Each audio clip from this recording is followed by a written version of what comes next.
Time keeps on leaving and we keep on moving. When do we pass on our wisdom to the youth?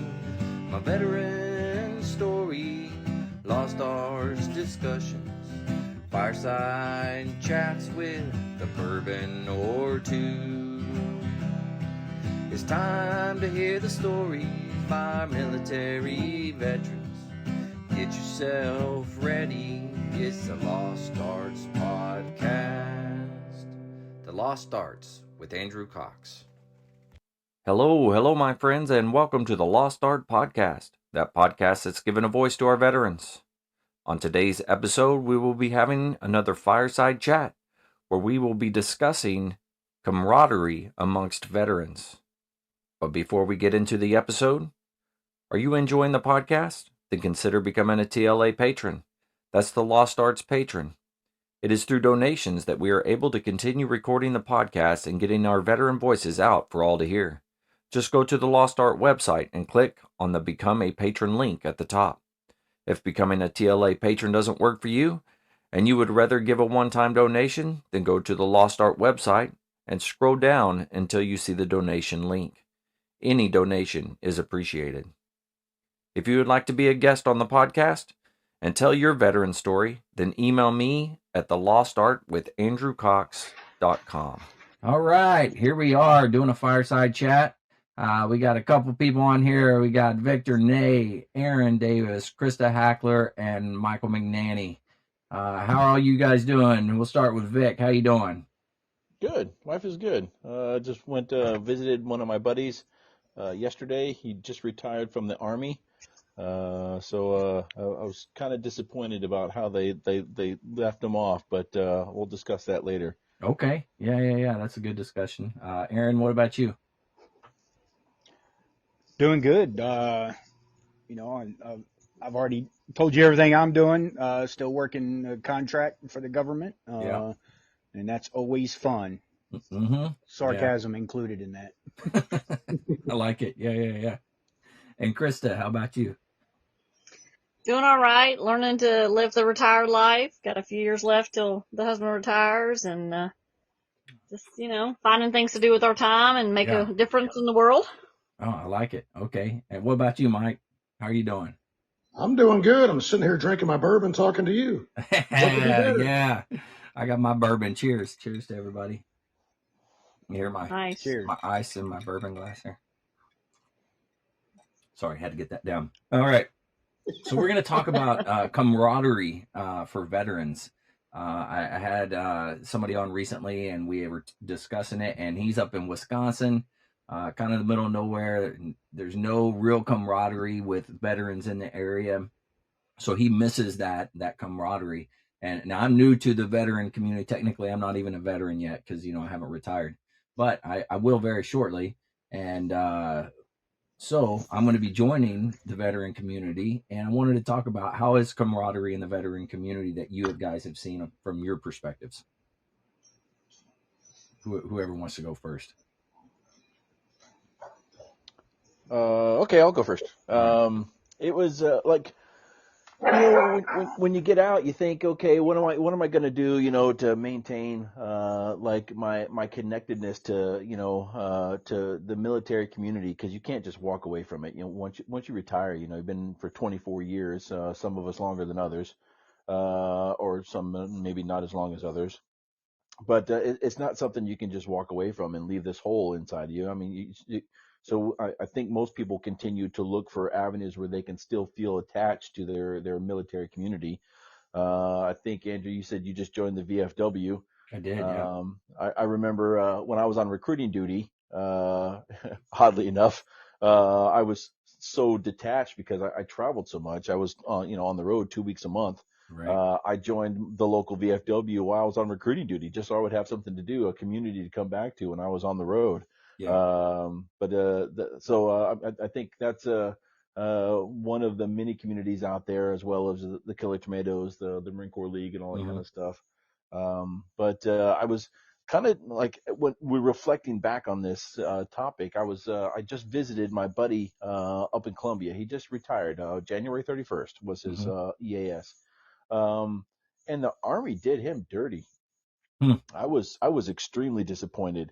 He was or is a major, retired now. But like the command that he was a part of was a 3-star command, and everybody was he was the lowest rank in the office, so he was just a lance corporal, but he was Right. a major. And like when his retirement day happened, it was just like, okay, cool, good luck out there. No Wow. ceremony, no nothing. They handed him his stack of letters and said, "Don't be a stranger. Patriotism noted. Goodbye." Hmm. I'm like, you got to be kidding me. How come? Well, I mean, what kind of community is that? You know, it's Yeah. one of the many reasons that the Army is inferior to the Marine Corps when it comes to esprit de corps and that type of stuff. But man, I was so upset and disappointed for him. Like in the middle of the restaurant, I was like, "To all shield these presents greetings. Know you special trust and confidence in reposing, blah blah blah. I now pronounce you retired." There's your ceremony. But the table next to us was looking at me like I had a third arm growing out of my head. But Hey, you probably like, did. yeah. And we cheered, and had some drinks, that kind of stuff. But I was like, man, what kind of community do you expect out of that? But I was just so disappointed for him. So So, there's that. did you sing the Army song for him at least? I did not. In case you didn't know, it's an incredibly long song. It There is is a whole the part that everybody plays as the Army song. There's a very beginning like whole verse to it, leading up to that. I had no idea until here at the School of Music, listening to them sing, and I'm like, the first time I heard it, I'm like, what in the world are they singing? Like, this is crazy. And then they go into the part of the Army song that I actually know, and I was like, oh, that's the whole thing. I was like, that's pretty cool. Yeah, it's intense. Yeah, it's a good song though. It really is. So Vic, to you brought up how they did him dirty, but not really a ceremony or anything. I've heard stories, I've seen pictures of other services, and I know y'all won't believe this, but probably back as far as I want to say it was 2007, maybe 2008. One of my old sergeants major sent some photos out and said, I better not ever see any Marines do this. And it was a chief's retirement where out in Hawaii where he cut the bottom of his pants off, took his blouse off, and donned and cleared a Hawaiian shirt, Nice. like Okay. the button up shirts. Yeah.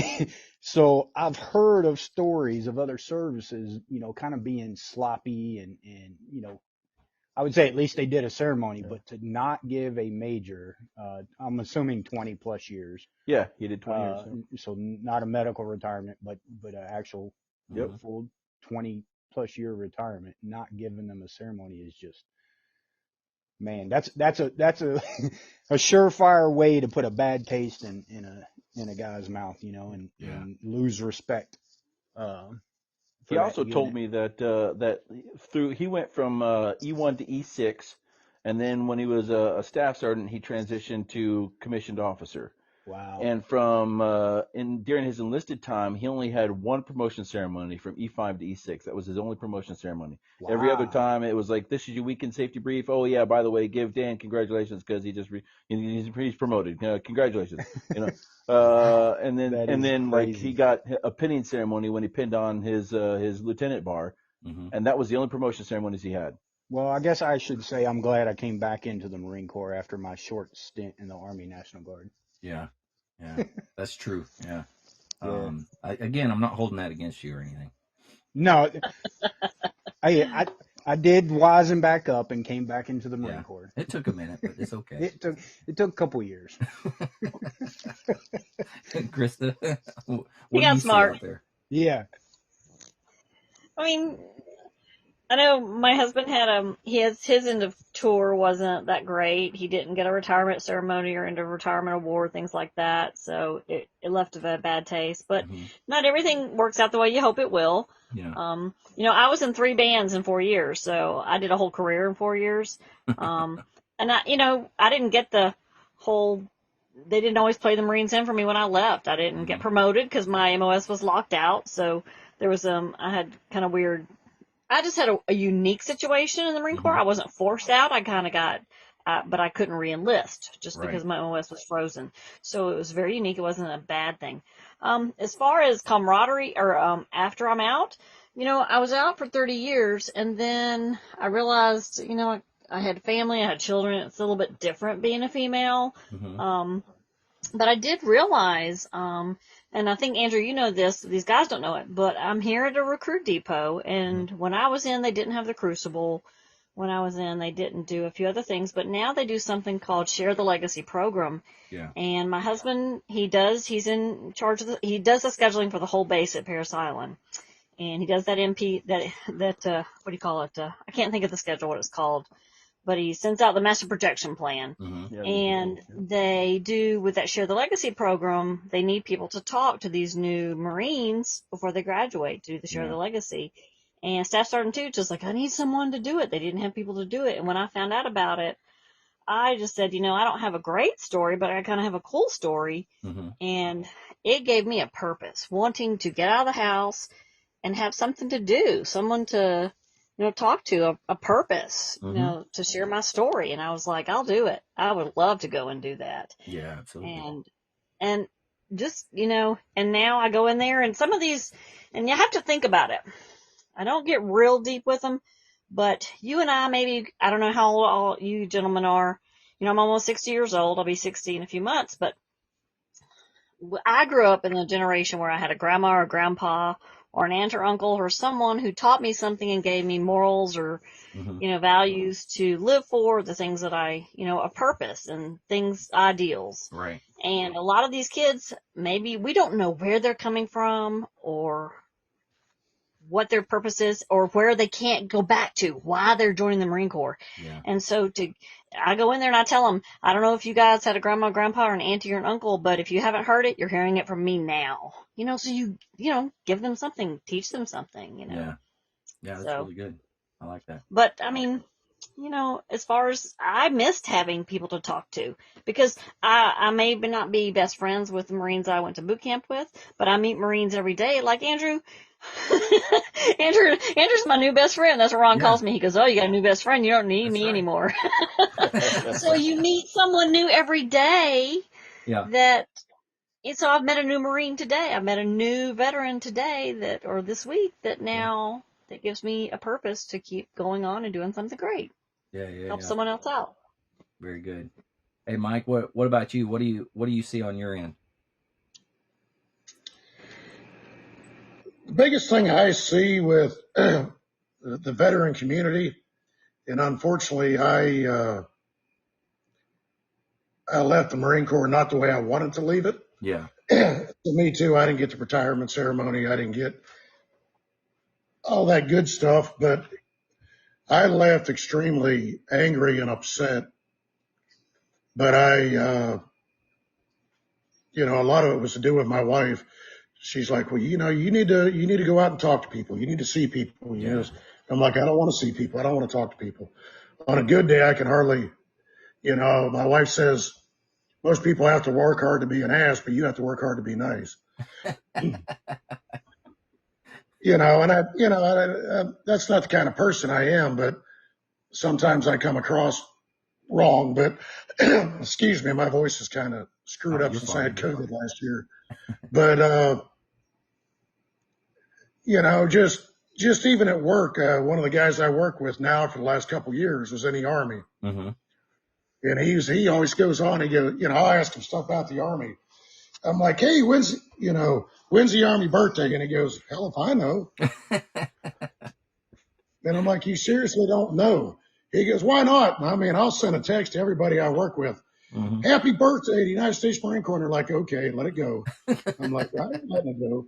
But I've gotten over time, especially here in Southwest Georgia, to talk to more people and to be around more people in the veteran community, where, it's that common bond. You may have been in the Army, you may have been in the Air Force, may have been in the Navy, Marine Corps, whatever. Space Force. I haven't met any of those yet. Yeah. But, I've only met one. Yeah. But there's that common bond that you can relate. Yeah. And it's almost like the bond when you were in You don't, especially, from the band field, we've all been in units or been around people who are like, I can't stand that clown Yeah. or this or that. But, you were still in the same unit. Right. You were still brothers and sisters. You all stood for the same thing. And that's probably one of the biggest things I miss. I don't miss the BS of the Marine Corps. Yeah. And I'm I not don't sure even know, anybody like does. yourself now, how you do it, especially in today's world. And I'm not saying that things shouldn't change, but it Yeah. things seems like, from what I see, things have changed so drastically. It's like, what's going on? Yeah. Yeah. There's definitely a lot of change. That's for sure. Yeah. But, my wife and I, I'm not old by any means, but, I'm 50 years old and she's 47 and our kids are both in college, getting near the end of that. So in the last couple of years, we're like, you know what? We've never done for us. Yeah. So we started cruising, Mm-hmm. going on cruises and that. And we were just, for my 50th birthday, did a cruise to Ireland, flew into England, got on the ship in England, Yeah. did a cruise around Ireland. But Norwegian Cruise Line this year started this program. It's a veterans program Oh, wow. where you got to do the, what is it? Me verified or I verified or Yeah. vet verified. They verify your service, but they discount you. It's, when you look at it, it's like, oh, well, compared to what the cost is, but hey, $500 is $500. Yeah. That's true. But, then we literally got on a ship, checked into our room, and there's this whole presentation laying out on the bed, folders and all kinds of stuff, and they did this thing now. Each one of their ships has a challenge coin, Oh, wow.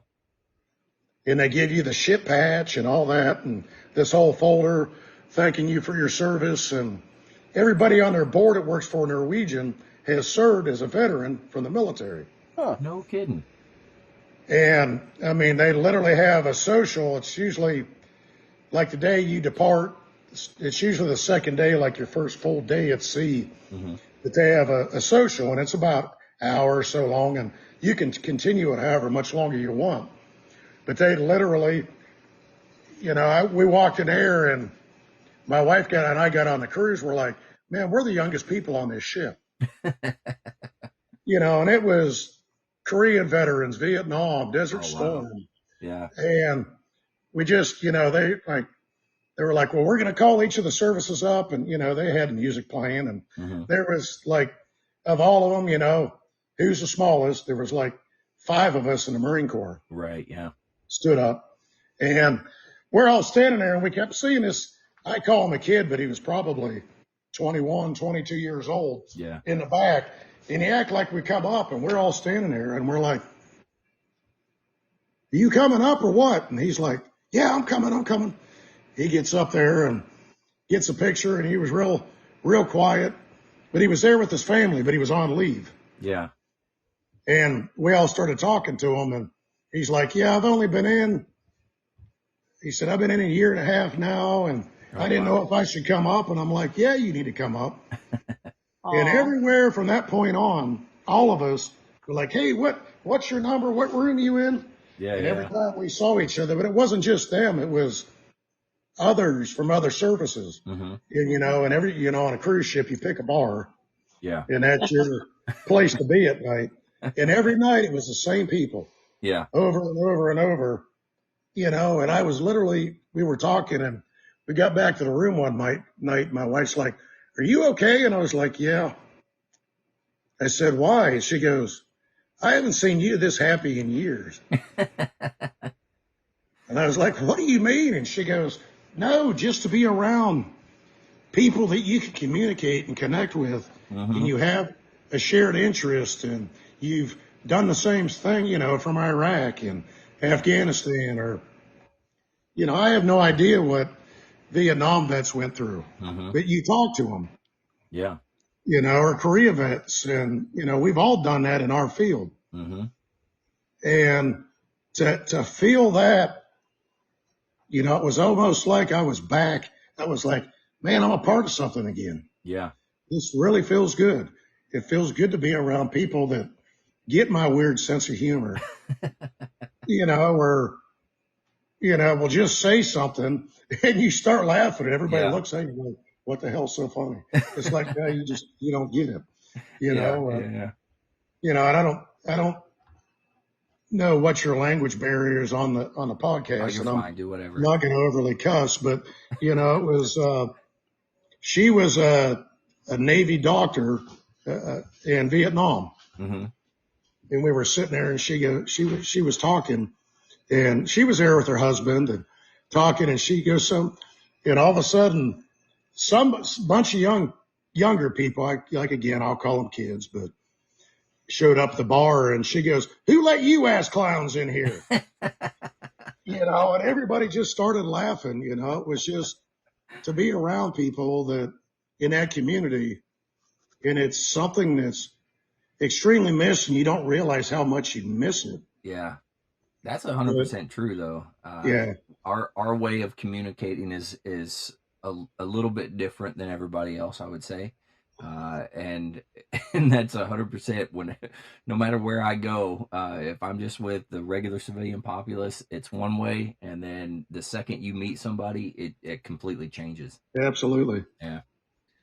So when we're thinking about this and the camaraderie aspect of it, uh, I find it so invigorating, right? So, like, I just joined the VFW. I walk in, they don't know me from anybody, right? And I sit down and immediately, like, everybody in the organization was like, "Hey, who are you? Where are you from?" Da da da. And they just started, they accepted me immediately.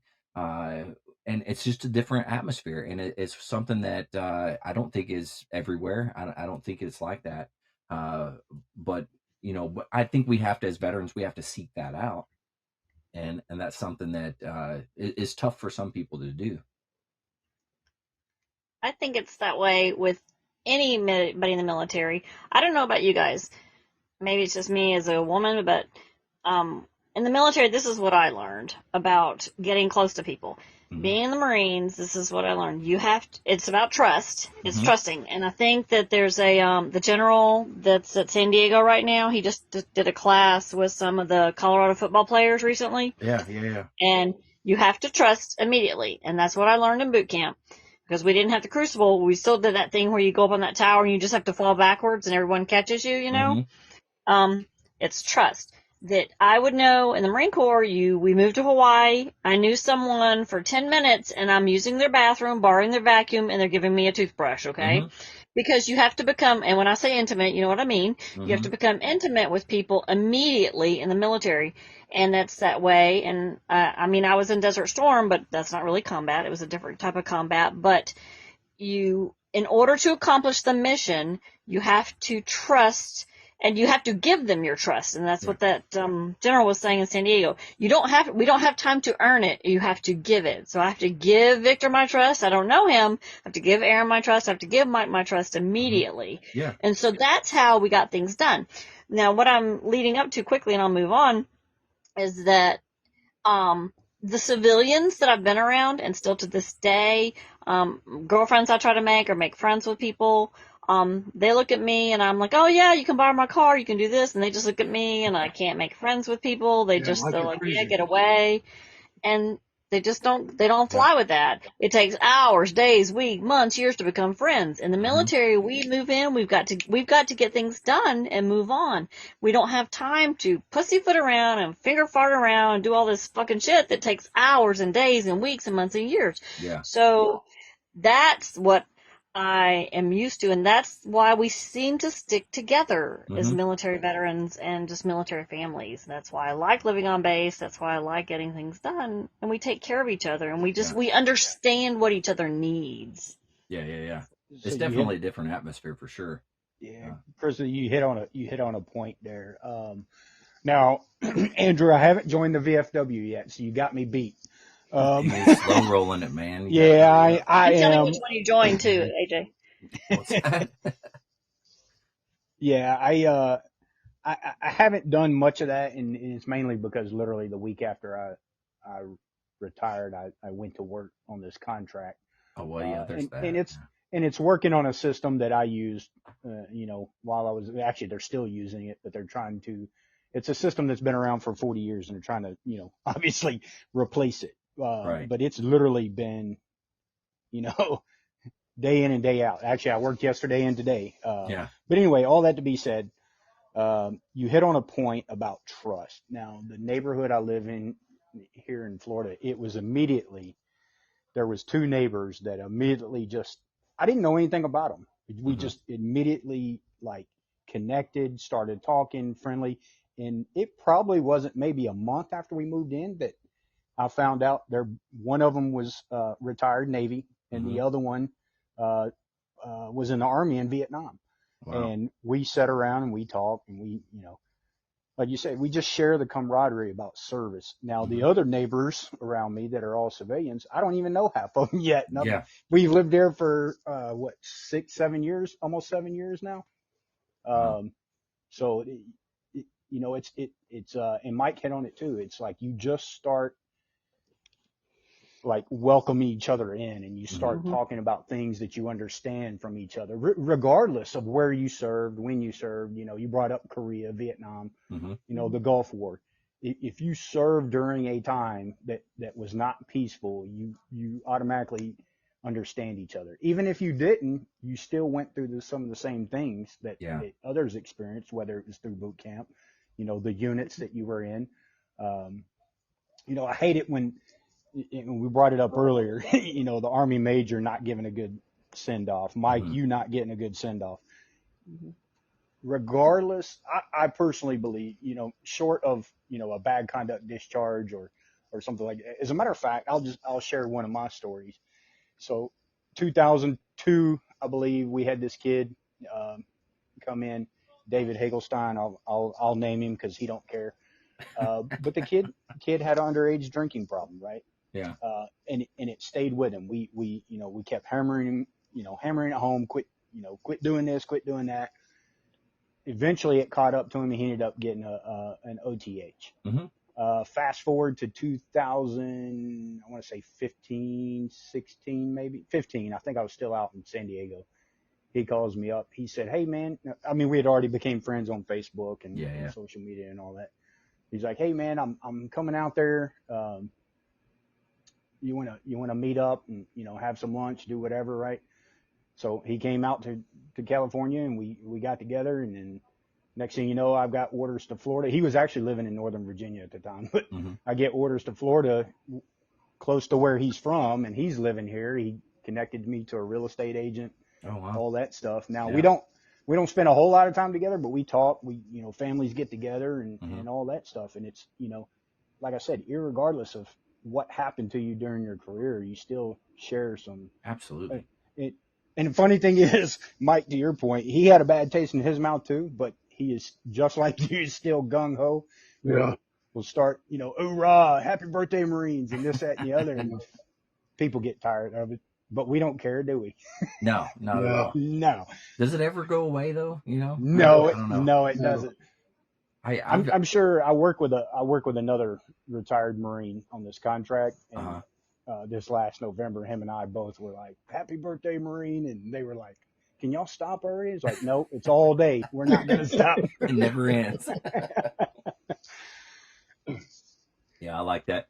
I will say that doing these podcasts has really been fantastic, and you talk about how quickly somebody can bond, right?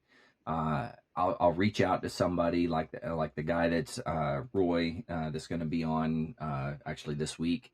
Of course, nobody's going to listen to this until after, but anyways, Roy's story is incredible, and I reached out to him. I said, "Hey, Roy, like I've gotten your name from several different people, whatever. I really want to interview you." And he was like, "Oh yeah, absolutely."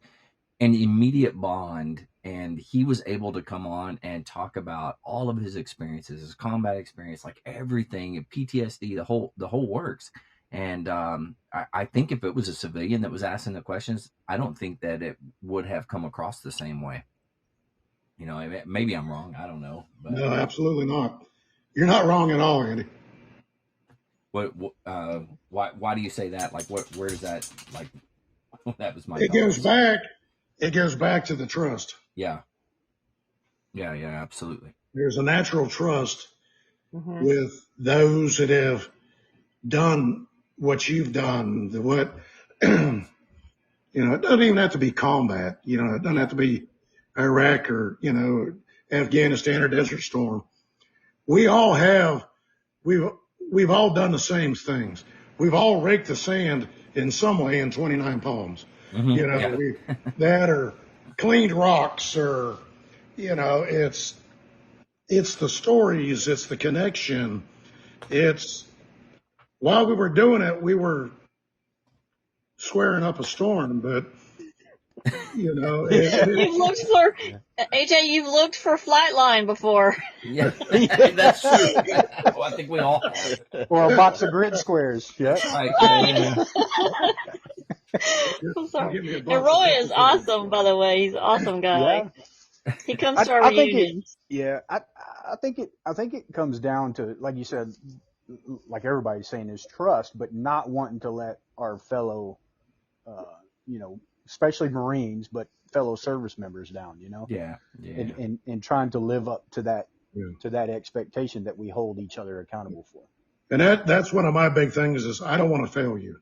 Yeah. Yeah. If I can do anything to help you, and to me, I really don't think that I'm all that great at helping somebody, but if anything that I can do can benefit you anyway, even if it's just you talking to me or yelling and screaming, fucking have at it. I don't care. Yeah. Right. I've been Spot there.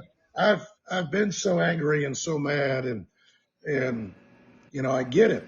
Yeah. And that's the Absolutely. bond that it doesn't go away. And I don't mean to cut in on you if you're trying to go to, different things. No, you're fine. But I work for Georgia Pacific here in Georgia. It's, a lumber company, drywall, Yeah. paper company. Yep. But the division I work for is, I live in Leesburg, Georgia, but the plant I'm attached to is in Albany, Georgia. Hmm. But it makes corrugated containers, as they call it, but they're cardboard boxes. Okay. Yeah. But To that point, I worked for a company after my first enlistment. It was a local company in Arkansas, but that's what we did. Corrugated paper products. Yep. cool. Yeah. So you Hard work. understand. Hard work. Yeah. But I started in the plant and then now I work for the mechanical packaging aspect where we put in machines at the customer who buys the boxes Mhm. that make the boxes up. They manually make them up, glue them, and spit them out faster than somebody can hand fold a lot of them. But a lot of our customers in this area, produce farmers, poultry farmers, stuff like that. But our shop is in Sebring, Florida, south of Orlando. Yeah. Well, we just hired about 6 months ago a new guy, but we needed, somebody that had extensive electrical background and training. Yeah. And he actually worked for the government, but he worked in like nuclear power plants and stuff like that on the electrical side. And our boss said, yeah, I hired Alex, this and this and that. And I was like, oh, great. Now we got a reference we can call if we need something. And he goes, yeah. And I had never, I was told that he was from Greece Okay. and he came to the United States 7 years ago Hmm. and he had just got married. His wife's a teacher and they moved. She lived in Wisconsin or something. That's where he was at. And they got married to move to right around Tampa, not Tampa, but, and it was 2 weeks ago. I actually finally got to meet Alex and, he's definitely European. He's Greek and he speaks English very well, but he doesn't get like certain slangs and stuff when you say something. But I was standing there talking to him about something and he looked at me and I'm like, what? And he just kept standing there looking at me. And I probably said something I shouldn't have said. Like, you're looking at me like you want to do something to me. Yeah.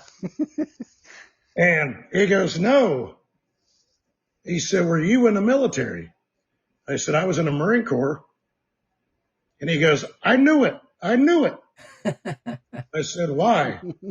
And he goes, and he still had his ID and all that. He pulled up stuff he had on his phone.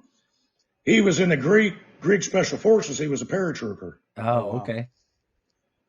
And, instantly, all of a sudden, we started bonding about stuff and talking. And he was talking about this, talking about that. And, and it's not even just us, and that's the whole point of my story is here he is from clear over there to here. And he goes, I really enjoy working with you. Yeah. I said, why is that? And you were, guys, we've been talking about trust. Mm-hmm. He goes, because I actually trust you.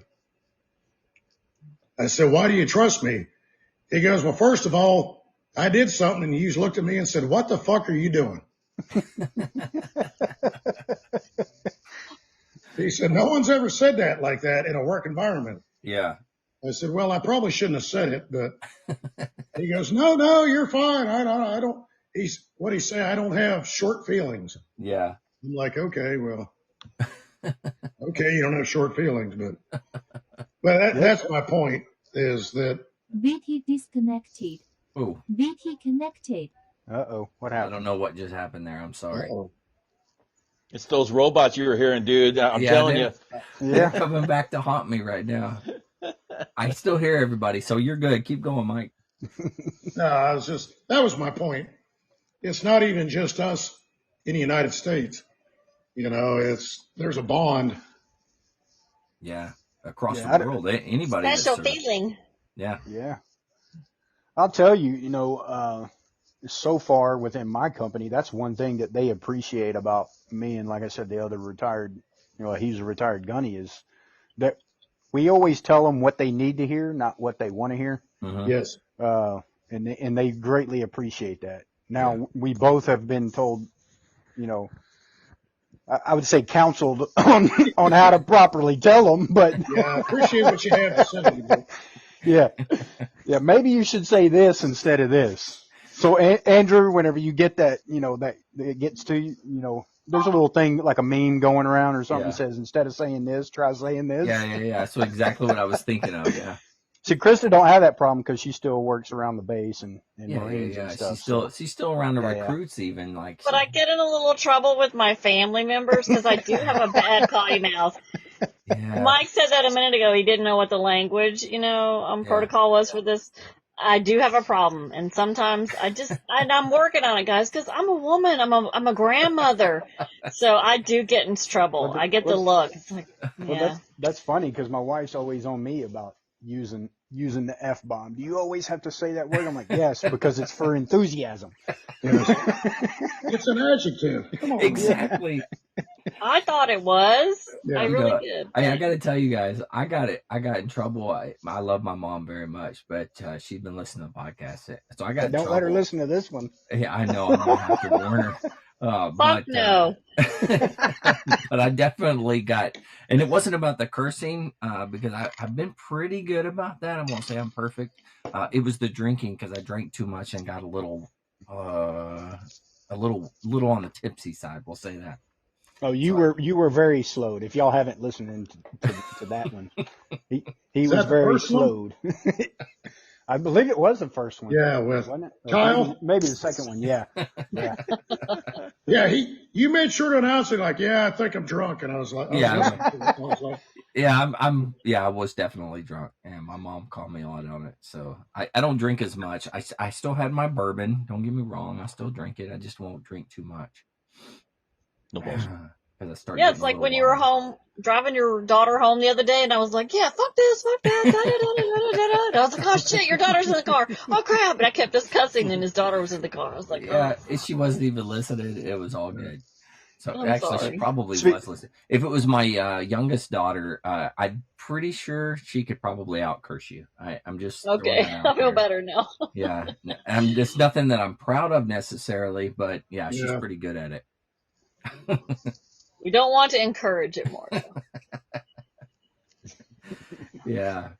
Oh man, yeah, camaraderie has been one of the big things. So, what would be your guys' advice to somebody who is missing that camaraderie? Like, what would you advise them? How would you tell them to kind of get back to your roots with that and get with your veteran community? What would be your recommendations?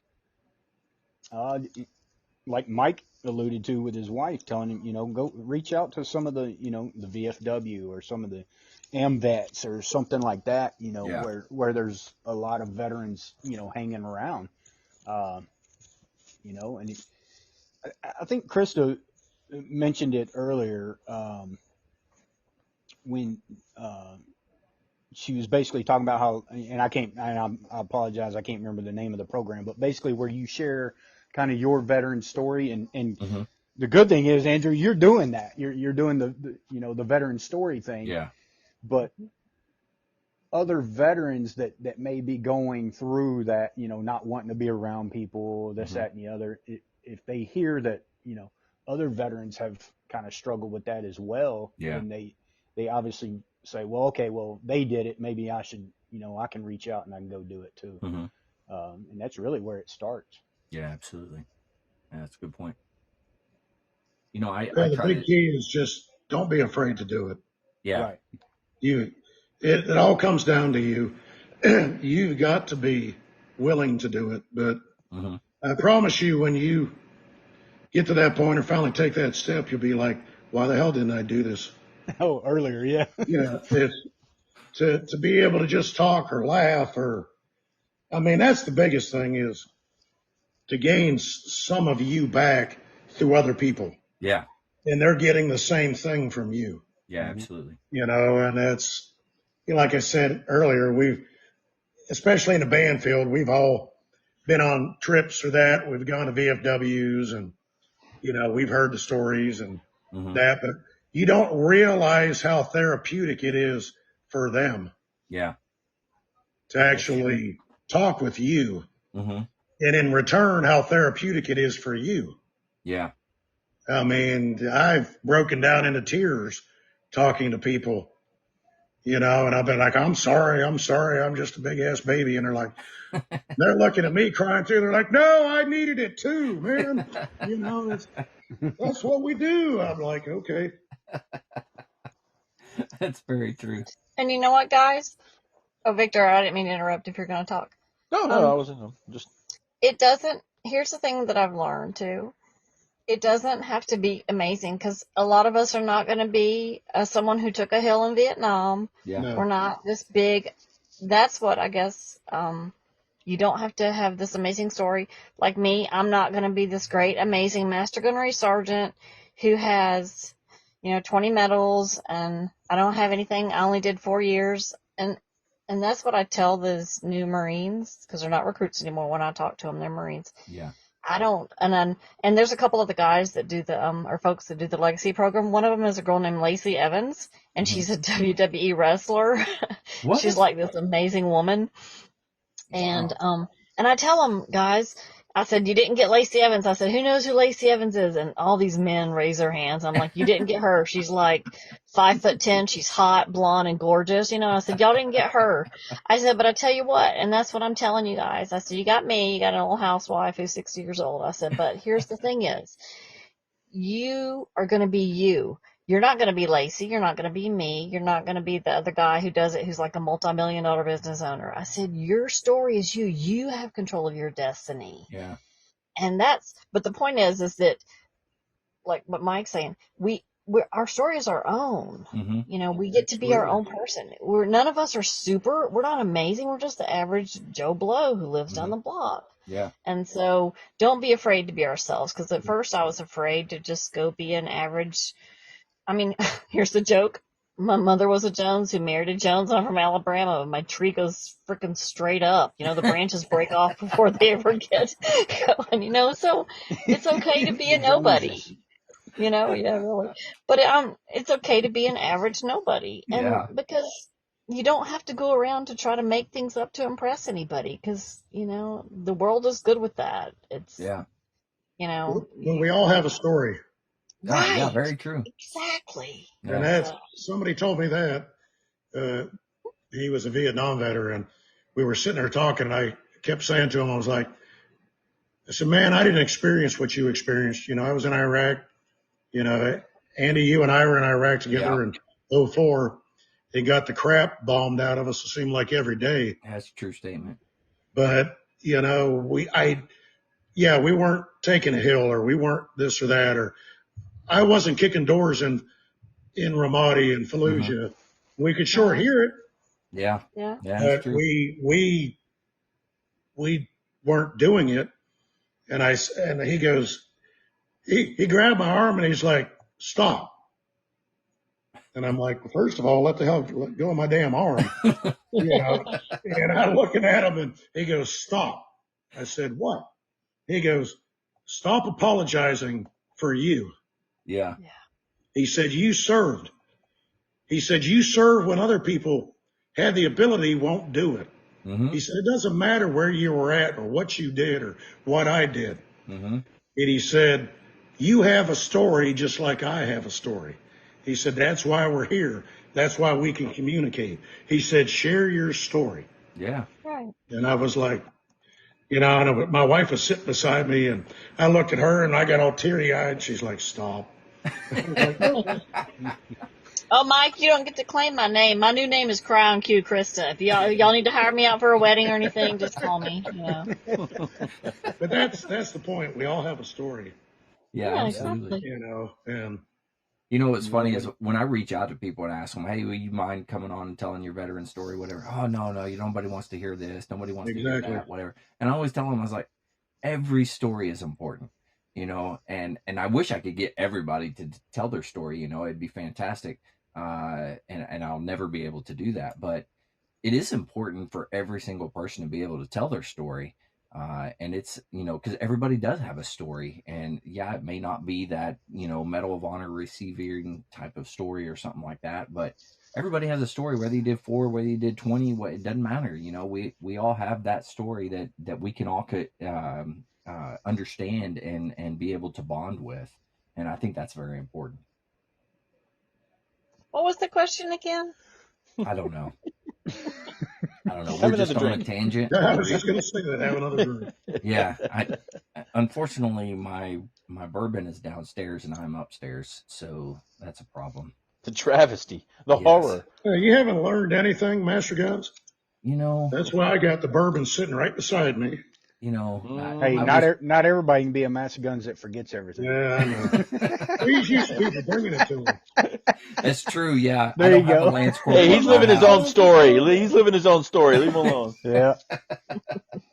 He's making his own story. Something like that. Oh my God.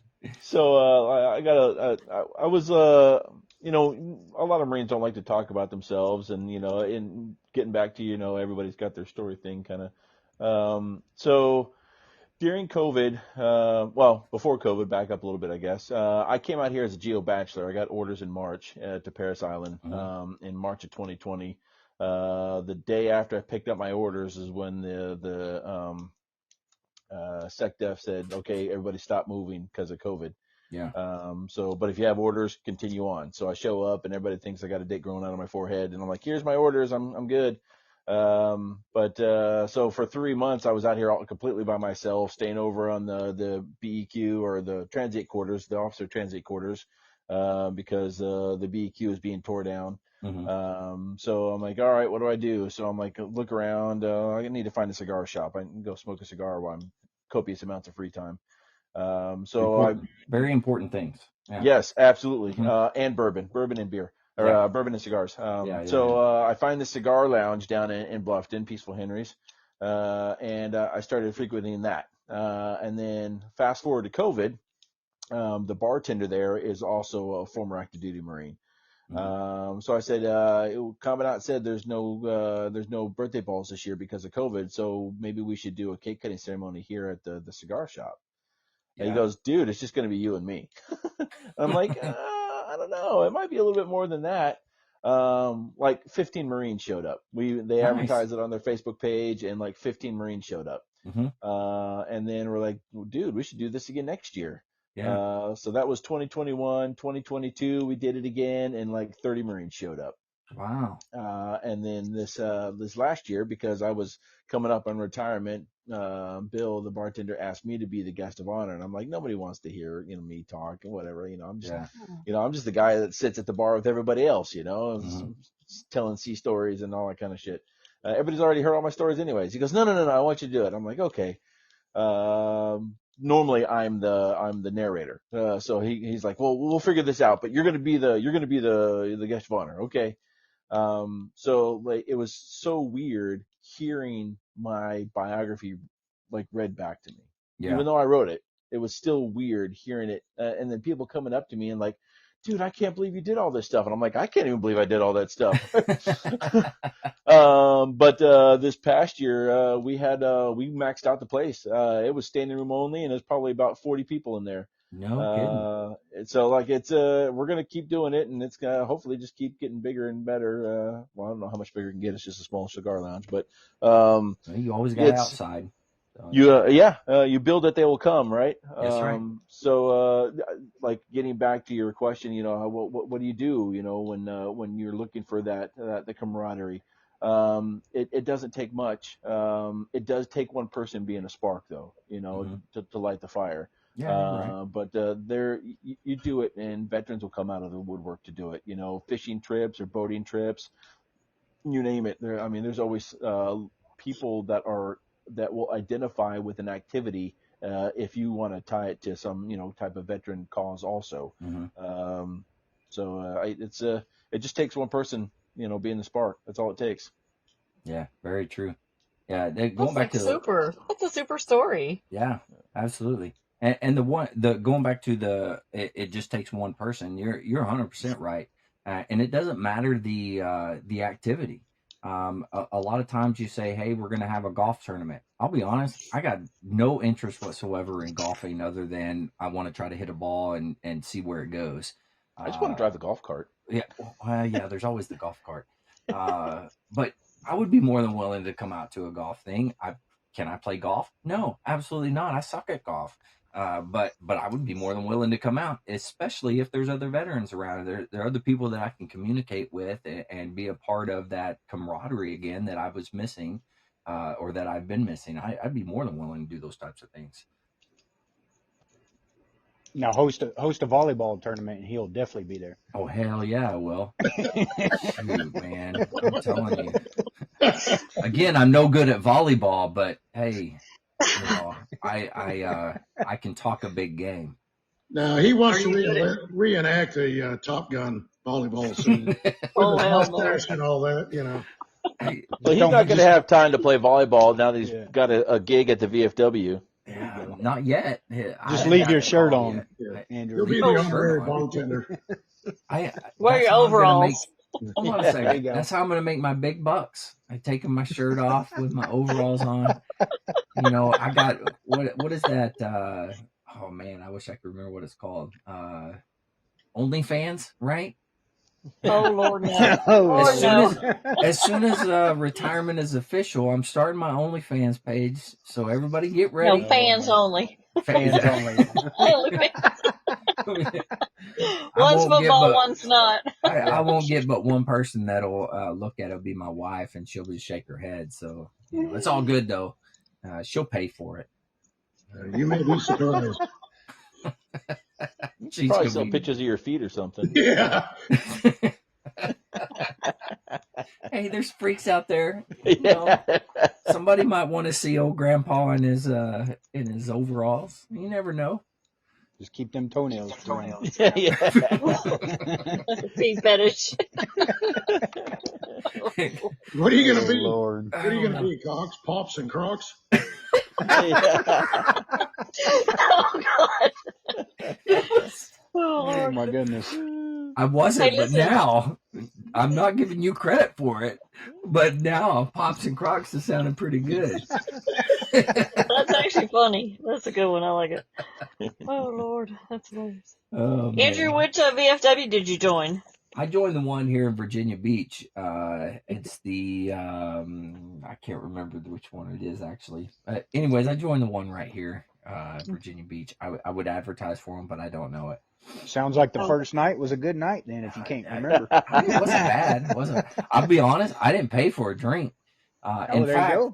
I showed up. The guy's like, "Oh, you're wanting to join? Let me buy you a beer." I was like, "Okay, yeah, sounds good." I have my beer, or whatever. Next thing I know, like the wait or the bartender, she like drops this little coin, or it wasn't a coin, but like a poker chip type thing in front of me, and I'm like, "Oh, okay, that's pretty cool." I had the VFW stuff on it. I was like, "Oh, okay, yeah, that's neat." And then a little bit later, she's like, "You want another drink?" I'm like, "Yeah, I'll take another drink." She's like, "Oh, give me that coin back." And I'm like, "Okay, yeah, here you go." So throughout the night, apparently anybody that buys drinks for the bar or whatever, she goes around and passes those things out. I didn't know that. I ended up, I have 2 of them in my jacket still that I can reuse when I go back. I've yet to buy a drink at the VFW. It's like Pogs, right? Yeah. Oh, that's nice. Yeah. It's pretty Ours good. in Dell City were wooden nickels. They were called wooden nickels. It was a free VFW drink for 1503 at Dell City there in Virginia. Yeah. Chesty That Puller makes sense. Post. Oh, speaking of Chesty Puller, so the guy that Roy Reyes, right? And Krista, you know who that is. Anyways, he was telling me a story, and you guys can listen to it on the podcast this week if you listen. But he actually got to spend time and drink. He was drinking buddies with Chesty Puller. Oh, wow. Did you know that, Krista? Did you know? No. Nah, I'm on my I've own heard the here. story. He shared it when we had the 2022 reunion with Warrant Officer Payon at Paris Island last year, or year before last. So Okay. So he has a great story. His that story is is awesome. incredible. I was like, man, it's not every day you meet somebody who was drinking buddies with Chesty Puller, Anyways, I thought that was pretty cool. He has a great story. Yeah, Everyone will enjoy it. Yeah, oh yeah, He's a great guy. Fantastic dude. Speaking of the Marine Corps Musicians Association, 3 of the 5 of us 4 of the 5 of us were musicians. But the Marine Corps Musician Association, Krista, what are you? You're the treasurer. Is that right? I'm the treasurer, the administrator, the newsletter editor. So basically, Krista runs everything for The company gunny, huh? That's right, the company gunny for the Marine Corps Musicians I'm the Lance Association. Corporal. And Company clerk, then. yeah, We'll give you that. Yeah, company clerk. Krista, why don't you tell us a little bit about that? Because I know all my musician buddies are out there listening, and even though I sent out a message on the face pages that said you need to join and all that crap, they're not listening to me. So why don't you do a little plug here? They started in 1985. First, it was just retired Marine musicians, and then they changed the amendments later on to anyone can join.